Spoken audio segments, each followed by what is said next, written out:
ओम शांति। आज 14 मई 2025 बाबा के महावाक्य हैं। मीठे बच्चे, अभी तुम संगम पर हो। तुम्हें पुरानी दुनिया से ताल्लुक यानी नाता तोड़ देना है, क्योंकि यह पुरानी दुनिया अब खत्म होनी है। प्रश्न है, संगम की कौन सी विशेषता सारे कल्प से न्यारी है? उत्तर है, संगम की ही विशेषता है। पढ़ते यहाँ हो, प्रारब्ध भविष्य में पाते हो। सारे कल्प में ऐसी पढ़ाई नहीं पढ़ाई जाती जिसकी प्रारब्ध दूसरे जन्म में मिले। अभी तुम बच्चे मृत्युलोक में पढ़ रहे हो अमर लोक के लिए, और कोई दूसरे जन्म के लिए पढ़ता नहीं। गीत है, दूर देश का रहने वाला। ओम शांति। दूर देश का रहने वाला कौन, यह तो कोई भी जानते नहीं। क्या उनको अपना देश नहीं है जो पराये देश में आए हैं? वह अपने देश में नहीं आते हैं। यह रावण राज्य पराया देश है ना? क्या शिव बाबा अपने देश में नहीं आते हैं? अच्छा, रावण का परदेश कौन सा है और देश कौन सा है? शिव बाबा का अपना देश कौन सा है, पराया देश कौन सा है? फिर बाप आते हैं पराये देश में, तो उनका देश कौन सा है? अपने देश की स्थापना करने आते हैं, लेकिन क्या वह अपने देश में खुद आते हैं? तो एक दो ने सुनाया। अच्छा, इस पर सब विचार सागर मंथन करना, यह बहुत समझने की बात है। रावण का पराया देश बताना बहुत सहज है। राम राज्य में कभी रावण आता नहीं। बाप को रावण के देश में आना पड़ता है, क्योंकि रावण राज्य को चेंज करना होता है। यह है संगम युग। वह सतयुग में भी नहीं आते, कलयुग में भी नहीं आते, संगम युग पर आते हैं। तो यह राम का भी देश है, रावण का भी देश है। इस किनारे राम का, उस किनारे रावण का है। संगम है ना? अभी तुम बच्चे संगम पर हो, ना इस तरफ ना उस तरफ हो। अपने को संगम पर समझना चाहिए। हमारा उस तरफ ताल्लुक नहीं है। बुद्धि से पुरानी दुनिया से ताल्लुक तोड़ना पड़ता है। रहते तो यहाँ ही है, परंतु बुद्धि से जानते हैं यह पुरानी दुनिया ही खत्म होनी है। आत्मा कहती है, अभी मैं संगम पर हूँ। बाप आया हुआ है, उनको खिवैया भी कहते हैं। अभी हम जा रहे हैं। कैसे? योग से। योग के लिए भी ज्ञान है, ज्ञान के लिए भी ज्ञान है। योग के लिए समझाया जाता है, अपने को आत्मा समझो, फिर बाप को याद करो। यह भी ज्ञान है ना? ज्ञान अर्थात समझानी। बाप मत देने आए हैं। कहते हैं, अपने को आत्मा समझो। आत्मा ही 84 जन्म लेती है। बाप बच्चों को ही विस्तार से बैठ समझाते हैं। अभी यह रावण राज्य खत्म होना है। यहाँ है कर्म बंधन, वहाँ है कर्म संबंध। बंधन दुख का नाम है, संबंध सुख का नाम है। अब कर्म बंधन को तोड़ना है। बुद्धि में है, हम इस समय ब्राह्मण संबंध में हैं, फिर दैवी संबंध में जाएंगे। ब्राह्मण संबंध का यह एक ही जन्म है, फिर 8 और 12 जन्म दैवी संबंध में होंगे। यह ज्ञान बुद्धि में है, इसलिए कलयुगी छी कर्म बंधन से जिसे ग्लानि करते हैं, इस दुनिया के कर्म बंधन में अभी रहना नहीं है। बुद्धि मिलती है यह सब है आसुरी कर्म बंधन। हम भी गुप्त एक यात्रा पर हैं। यह बाप ने यात्रा सिखलाई है। फिर इस कर्म बंधन से न्यारे हो हम कर्मातीत हो जाएंगे। यह कर्म बंधन अब टूटना ही है। हम बाप को याद करते हैं कि पवित्र बन चक्र को समझ चक्रवर्ती राजा बने। पढ़ रहे हैं फिर उनका एम ऑब्जेक्ट प्रारब्ध भी चाहिए ना। तुम जानते हो हमको पढ़ाने वाला बेहद का बाप है। बेहद के बाप ने हमको 5000 वर्ष पहले पढ़ाया था। यह ड्रामा है ना। जिनको कल्प पहले पढ़ाया था उनको ही पढ़ाएंगे। आते रहेंगे वृद्धि को पाते रहेंगे। सब तो सतयुग में नहीं आएंगे। बाकी सब जाएंगे वापस घर। इस पार है नर्क उस पार है स्वर्ग। उस पढ़ाई में तो समझते हैं हम यहाँ पढ़ते हैं फिर प्रारब्ध भी यहाँ पाएंगे। यहाँ हम पढ़ते हैं संगम युग पर। इनकी प्रारब्ध हमको नई दुनिया में मिलेगी। यह है नई बात। दुनिया में ऐसे कोई नहीं कहेंगे कि तुमको इसकी प्रारब्ध दूसरे जन्म में मिलेगी। इस जन्म में अगले जन्मों की प्रारब्ध पाना यह सिर्फ इस संगम युग पर ही होता है। बाप भी आते ही संगम युग पर है। तुम पढ़ते हो पुरुषोत्तम बनने के लिए। एक ही बार भगवान ज्ञान सागर आकर पढ़ाते हैं नई दुनिया अमरपुरी के लिए। यह तो है कलयुग मृत्युलोक। हम पढ़ते हैं सतयुग के लिए नरकवासी से स्वर्गवासी होने के लिए। यह है पराया देश वह है अपना देश। उस अपने देश में बाप को आने की दरकार नहीं है। वह देश बच्चों के लिए ही है। वहाँ सतयुग में रावण का आना नहीं होता है। रावण गुम हो जाता है। फिर आएगा द्वापर में तो बाप भी गुम हो जाता है। सतयुग में कोई भी उनको जानते नहीं तो याद भी क्यों करेंगे। सुख की प्रारब्ध पूरी होती है तो फिर रावण राज्य शुरू होता है। इनको पराया देश कहा जाता है। अभी तुम समझते हो हम संगम युग पर है। हमको रास्ता दिखलाने वाला बाप मिला है। बाकी सब धक्के खाते रहते हैं। जो बहुत थके हुए होंगे जिन्होंने कल्प पहले रास्ता लिया होगा वह आते रहेंगे। तुम पंडे सबको रास्ता बताते हो। यह है रूहानी यात्रा का रास्ता। सीधा चले जाएंगे सुखधाम। तुम पंडे पांडव संप्रदाय हो। पांडव राज्य नहीं कहेंगे। राज्य न पांडवों को न कौरवों को है। दोनों को ताज नहीं है। भक्ति मार्ग में दोनों को ताज दे दिया है। अगर दे भी तो कौरवों को लाइट का ताज नहीं देंगे।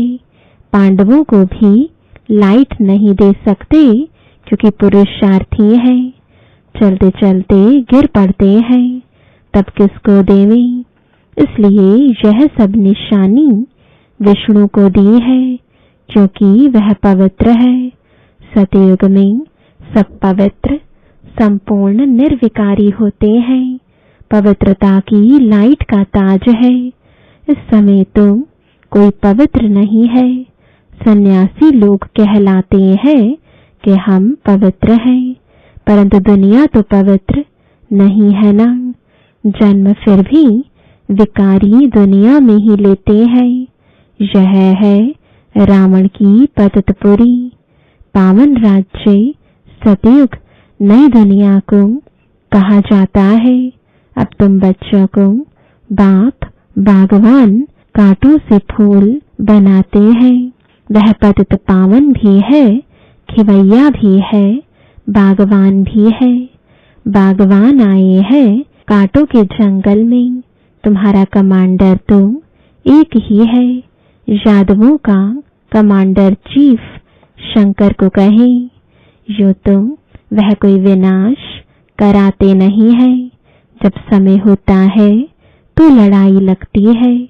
कहते हैं शंकर की प्रेरणा से मूसल आदि बनते हैं। यह सब कहानियां बैठ बनाई है। पुरानी दुनिया खत्म तो जरूर होनी है। मकान पुराना होता है तो गिर पड़ता है, मनुष्य मर जाते हैं। यह भी पुरानी दुनिया खत्म होनी है। यह सब दबकर मर जाएंगे। कोई डूब मरेंगे, कोई शौक में मरेंगे।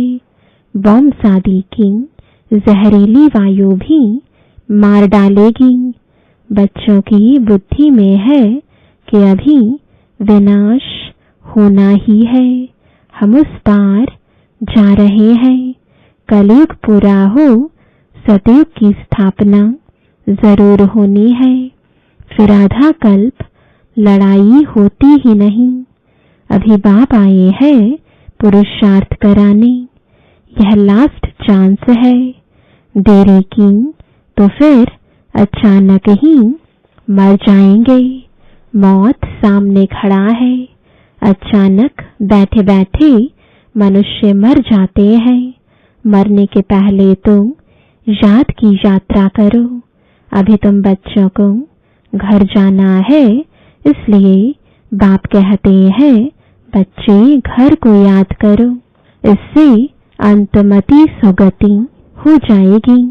घर चले जाएंगे, परंतु सिर्फ घर को याद करेंगे तो पाप विनाश नहीं होंगे। बाप को याद करेंगे तो पाप विनाश हो और तुम अपने घर चले जाएंगे। इसलिए बाप को याद करते रहो। अपना चार्ट रखो तो मालूम पड़ेगा सारे दिन में हमने क्या किया। 5-6 वर्ष की आयु से लेकर अपनी लाइफ में क्या क्या किया वह भी याद रहता है। ऐसे भी नहीं सारा टाइम लिखना पड़ता है। ध्यान में रहता है। बगीचे में बैठ बाप को याद किया। दुकान पर कोई ग्राहक नहीं है, हम याद में बैठे रहे। अंदर में नोट रहेगा। अगर लिखने चाहते हो तो फिर डायरी रखनी पड़े। मूल बात है ही यह। हम तमो प्रधान से सतो प्रधान कैसे बने, पवित्र दुनिया के मालिक कैसे बने, पतित से पावन कैसे बने। बाप आकर यह नॉलेज देते हैं। ज्ञान का सागर बाप ही है। तुम अभी कहते हो बाबा हम आपके हैं। सदैव आपके ही हैं। सिर्फ भूल कर देह अभिमानी हो गए हैं।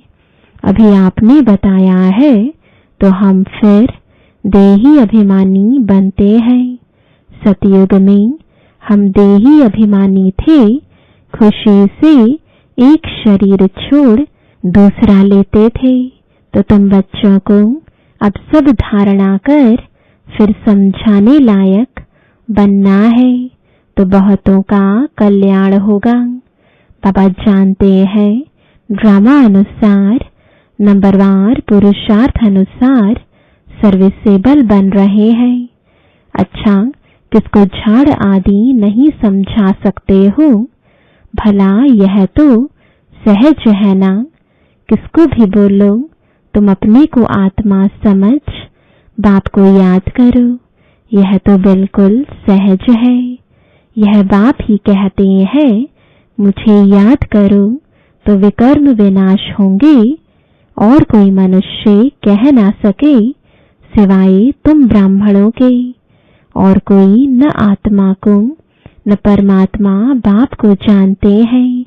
ऐसे ही सिर्फ कह देंगे तो किसको तीर लगेगा नहीं।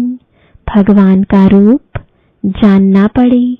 यह सब नाटक के एक्टर्स हैं। हर एक आत्मा शरीर के साथ एक्ट करती है। एक शरीर छोड़ दूसरा ले फिर पार्ट बजाती है। वह एक्टर्स कपड़े बदली कर भिन्न भिन्न पार्ट बजाते हैं। तुम फिर शरीर बदलते हो। वो कोई मेल व फीमेल की ड्रेस पहनेंगे अल्पकाल के लिए। यहाँ मेल का चोला लिया तो सारी आयु मेल ही रहेंगे। वह हद के ड्रामा यह है बेहद का। पहली पहली मुख्य बात है, बाप कहते हैं मुझे याद करो। योग अक्षर भी काम में नहीं लाओ, क्योंकि योग तो अनेक प्रकार के सीखते हैं। वह सब है भक्ति मार्ग के। अब बाप कहते हैं मुझे याद करो और घर को याद करो तो तुम घर में चले जाएंगे। शिव बाबा इनमें आकर शिक्षा देते हैं। बाप को याद करते करते तुम पावन बन जाएंगे। फिर पवित्र आत्मा उड़ेगी। जितना जितना याद किया होगा, सर्विस की होगी, उतना वह ऊंच पद पाएंगे। याद में ही बहुत विघ्न पड़ते हैं। पावन नहीं बनेंगे तो फिर धर्मराजपुरी में सजाएं भी खानी पड़ेंगी। इज्जत भी जाएगी, पद भी भ्रष्ट होगा। पिछाड़ी में सब साक्षात्कार होंगे, परंतु कुछ कर नहीं सकेंगे। साक्षात्कार कराएंगे, तुमको इतना समझाया फिर भी याद नहीं किया, पाप रह गए। अब खाओ सजा। उस समय पढ़ाई का टाइम नहीं रहता। अफसोस करेंगे हमने क्या किया, नाहीक टाइम गवाया। परंतु सजा तो खानी पड़े। कुछ हो थोड़े ही सकेगा। नापास हुए तो हुए, फिर पढ़ने की बात नहीं। उस पढ़ाई में तुम नापास हो फिर पढ़ते हैं। यह तो पढ़ाई ही पूरी हो जाएगी। अंत समय में पश्चाताप न करना पड़े, उसके लिए बाप राय देते हैं, बच्चे अच्छी रीति पढ़ लो। झरमुई झगमुई में अपना टाइम वेस्ट मत करो, नहीं तो बहुत पछताना पड़ेगा। माया बहुत उल्टे काम करा देती है। चोरी कभी नहीं की होगी, वह भी कराएगी। पीछे स्मृति आएगी, हमको तो माया ने धोखा दे दिया। पहले दिन में ख्याल आता है फलानी चीज उठाऊं। बुद्धि तो मिली है, यह राइट है वह रॉन्ग है। यह चीज उठाऊं तो रॉन्ग होगा, नहीं उठाएंगे तो राइट होगा। अब क्या करना है, पवित्र रहना तो अच्छा है ना। संग में आकर लूज नहीं होना चाहिए। हम भाई बहन हैं, फिर नाम रूप में क्यों फंसे। देह अभिमान में नहीं आना है, परंतु माया बड़ी जबरदस्त है। माया रॉन्ग काम कराने के संकल्प लाती है। बाप कहते हैं तुमको रॉन्ग काम करना नहीं है। लड़ाई चलती है, फिर गिर पड़ते हैं, फिर राइट बुद्धि आती ही नहीं। हमको राइट काम करना है, अंधों की लाठी बनना है। अच्छे से अच्छा काम है यह। शरीर निर्वाह के लिए समय तो है, रात को नींद भी करनी है। आराम करने के लिए टाइम तो है, बाकी समय मेरी सर्विस में लग जाओ। याद का चार्ट रखो, लिखते भी हैं, फिर चलते चलते फेल हो जाते हैं। बाप को याद नहीं करते, सर्विस नहीं करते तो रॉन्ग काम होता रहता है। अच्छा, मीठे मीठे सिकिलदे बच्चों प्रति माता पिता बाप दादा का याद प्यार और गुड मॉर्निंग। रूहानी बाप की रूहानी बच्चों को नमस्ते। रूहानी बच्चों की रूहानी बाप दादा को गुड मॉर्निंग और नमस्ते। धारणा के लिए मुख्य सार है, पहला, झरमुई झगमुई में अपना टाइम वेस्ट नहीं करना है। माया कोई भी उल्टा काम न कराए, यह ध्यान रखना है। संग दोष में आकर कभी लूज नहीं होना है। देह अभिमान में आकर किसी के नाम रूप में नहीं फंसना है। दूसरा, घर की याद के साथ साथ बाप को भी याद करना है। याद के चार्ट की डायरी बनानी है। नोट करना है हमने सारे दिन में क्या क्या किया, कितना समय बाप की याद में रहे। वरदान है, नम्रता रूपी कवच द्वारा व्यर्थ के रावण को जलाने वाले सच्चे स्नेही सहयोगी भव। कोई कितना भी आपके संगठन में कमी ढूंढने की कोशिश करे, लेकिन जरा भी संस्कार स्वभाव का टक्कर दिखाई ना दे।